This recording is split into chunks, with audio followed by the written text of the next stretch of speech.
قرآن کریم کے 2 آیات آپ کے سامنے پیش کیا. میں انہی چند آیات کی ذیل میں کچھ باتیں عرض کیے دیتا ہوں. اللہ تعالیٰ نے ہم سب کو ایک جان سے پیدا فرمایا، ایک انسان سے پیدا فرمایا، اور اللہ تعالیٰ پوری دنیا کو یہ دکھانا بھی چاہا کہ میرا بندہ، میں کسی سبب کا محتاج نہیں ہوں، میں کسی چیز کا محتاج نہیں ہوں، بلکہ میں جس طرح چاہوں، جیسے چاہوں، میں سارا کام کر سکتا ہوں. کوئی مجھے روکنے والا نہیں، کوئی مجھے ٹوکنے والا نہیں. پروردگار فرماتا ہے ان اللہ علی کل شیء قدیر.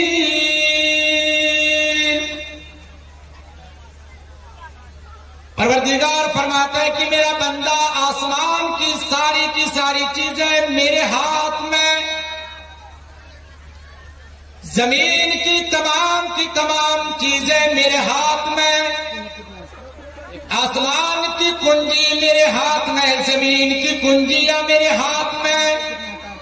لہو مقالید السماوات والارض.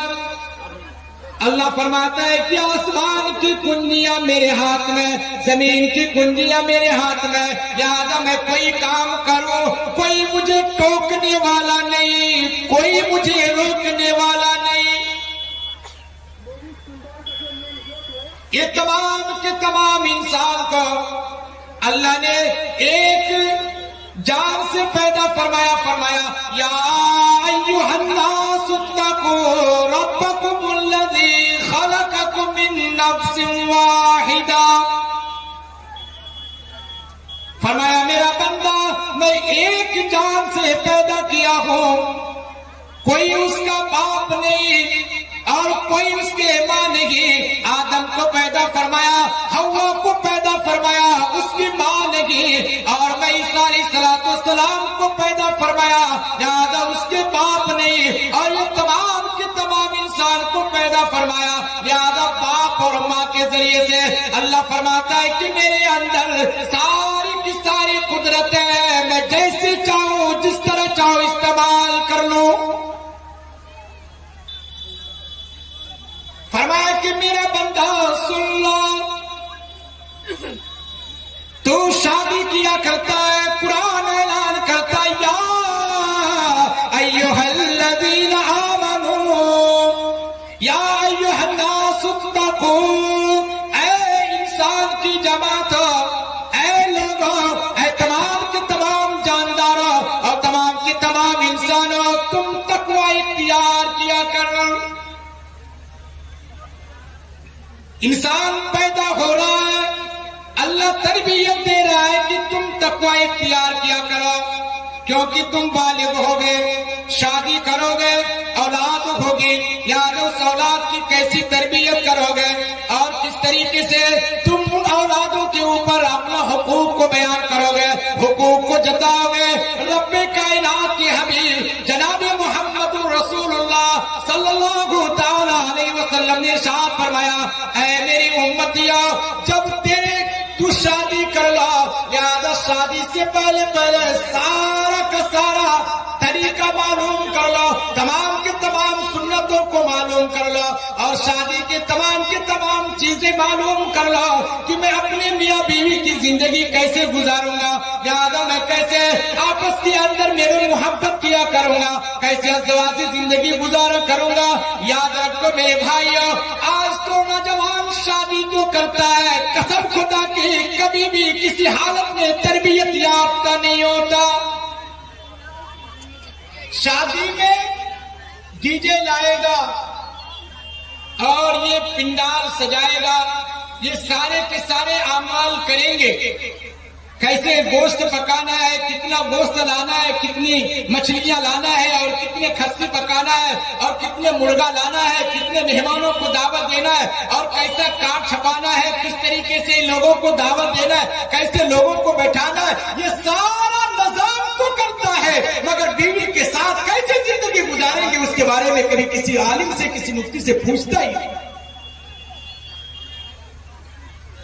میرے بھائیوں میرے بزرگوں یاد رکھیے، پیارے حبیب جناب محمد رسول اللہ صلی اللہ تعالی علیہ وسلم نے ارشاد فرمایا کہ جس آدمی کا اخلاق ان کے بیوی کے ساتھ درست نہ ہو، سمجھو کہ وہ انسان کسی کے ساتھ وہ اخلاق کا اس کا درست نہیں ہو سکتا۔ اسی لیے سب سے پہلے اپنے بیوی کے ساتھ حسن اخلاق سے پیش آنا چاہیے، اپنے بیوی کو سلام کرنا چاہیے، بیوی کی تعریف کرنی چاہیے، اور بیوی کو محبت کے ساتھ رکھنا چاہیے، اور بیوی سے دل لگی کرنی چاہیے۔ یہ نہیں کہ ہم باہر جائیں گے تو کسی لڑکی کو دیکھا تو ہنسی خوشی تو کر رہے ہیں، چہرے تو کھل رہا ہے، زبان تو مسکراہٹ میں ہے، آنکھیں تو ایسے ہی سچائی کر رہی ہے۔ میرے بھائی اور میرے بزرگوں، جب وہ انسان گھر آتا ہے لہذا وہ ایسا آنکھ نکالتا ہے اور ایسا غصہ گھر کے اندر، لہذا وہ گھر کے اندر آتا ہے، لگتا ہے کہ یہ کتنا بڑا جلاد ہے، یہ کتنا بڑا یہ فرعون بیٹھا ہوا ہے۔ میرے بھائیوں میرے بزرگوں یاد رکھیے، جس کا اخلاق بیوی کے ساتھ اچھا نہیں ہو سکتا، لہذا اس آدمی کا اخلاق کسی اور لوگوں کے ساتھ اچھا نہیں ہو سکتا۔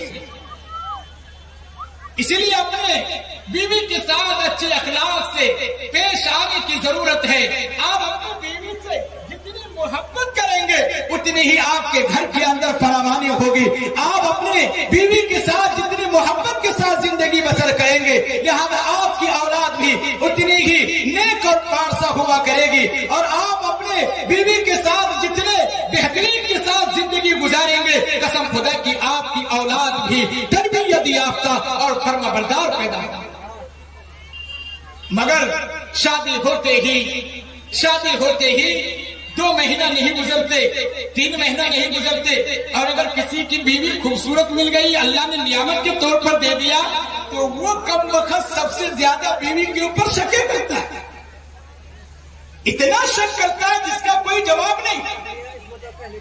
بیوقوفوں سمجھ میں نہیں آتا، تو خوبصورت بیوی تلاش کر رہا تھا، اللہ نے نعمت کے طور پر یہ بیوی خوبصورت بیوی عنایت فرما دیا، اور خوبصورت بیوی تو نے دے دیا۔ رات دن چلا رہے تھے، ماں بھی چلا رہی ہے کہ مجھے خوبصورت بہو ملے، اور باپ بھی یہ کہہ رہے تھے لوگوں کے کہ مجھے خوبصورت لڑکی تلاش کر کے دو، اور سارے لوگ یہ تلاش کر رہے تھے کہ مجھے اچھی خوبصورت لڑکی مل جائے، اور اچھی خوبصورت لڑکی مل گئی۔ 2 مہینہ نہیں گزرا اور 1 مہینہ نہیں گزرا تو بیچاری ابھی تو آئی ہے اور خوبصورت ہے، گھر میں پل رہی تھی، اور وہ لڑکپن میں پل رہی تھی، اور وہ خوبصورت ہے، نزاکت میں پل رہی تھی۔ اگر وہ لڑکی اپنے بھائی سے فون کر بیٹھی اور یہ شوہر بھی کو پتہ چل گیا تو فوراً کہتا ہے کہ لگتا ہے کہ کوئی بات تو میں صحیح شروع ہو گیا، اور آپس میں ایسا درار پیدا ہو گیا کہ چند ہی دن گزرتا ہے کہ طلاق کی نوبت آ جاتی ہے، اور پھر نا اتفاقیوں کی نوبت آ جاتی ہے۔ پھر دونوں رشتہ داروں میں یعنی لڑکا اور لڑکی کے جو گھر والے ہیں وہ سب کے سب پریشان ہو جاتے ہیں۔ اس لیے میرے بھائیوں میرے بزرگوں، ارے جب یہ خطبہ پڑھنے والا اور نکاح پڑھانے والا یہ خطبہ پڑھتا ہے تو کبھی اس کے بارے میں غور کیا کہ نہیں کیا کہ آخر یہ خطبہ پڑھنے والا قاضی صاحب یہ خطبہ پڑھ رہے ہیں اور یہ تلاوت جو کر رہے ہیں قرآن کریم کے اندر جو آیات جو پڑھ رہے ہیں، آخر اس کے اندر بیان کیا ہوا؟ فرمایا یا ایھا الناس اتقوا ربکم الذی خلقکم، اور لوگوں تقوی اختیار کیا کرو، تو پرہیزگاری اختیار کیا کرو۔ اگر تو پرہیزگاری اختیار کیا کرے گا، تقوی اختیار کرے گا، اور دل کے اندر اللہ کا خوف محسوس کرے گا، اللہ کا ڈر محسوس کرے گا، پروردگار قرآن کریم کے اندر فرماتا ہے وَأَمَّا مَنْ خَافَ مَقَامَ رَبِّهِ وَنَهَى النَّفْسَ عَنِ الْهَوَىٰ فَإِنَّ الْجَنَّةَ هِيَ الْمَأْوَىٰ۔ پروردگار فرماتا ہے کہ میرا بندہ تم تقوی اختیار کیا کرو، اللہ کا خوف محسوس کیا کرو، اللہ کا کا ڈر محسوس کیا کرو. نفسانی خواہشات سے بچ جاؤ. لہذا تم نفسانی خواہشات سے بچ جاؤ, لذات سے بچ جاؤ. لہذا فسق و فجور سے بچ جاؤ. وَنَهَى النَّفْسَ عَنِ الْهَوَىٰ فَإِنَّ الْجَنَّةَ هِيَ الْمَأْوَىٰ. تیرا ٹھکانہ تو جنتی ہی ہوگی, جنت. مگر سب سے بڑی بات یہ ہے کہ اپنے دل کے اندر اللہ کا خوف کھاؤ, اللہ کا ڈر کھاؤ, اور اپنی بیوی کے ساتھ اچھے اخلاق سے پیش آؤ. اگر آپ اپنی بیوی کو چھوٹی چھوٹی باتوں میں معاف کر دیں گے تو اللہ بھی معاف کر دے گا. اللہ بھی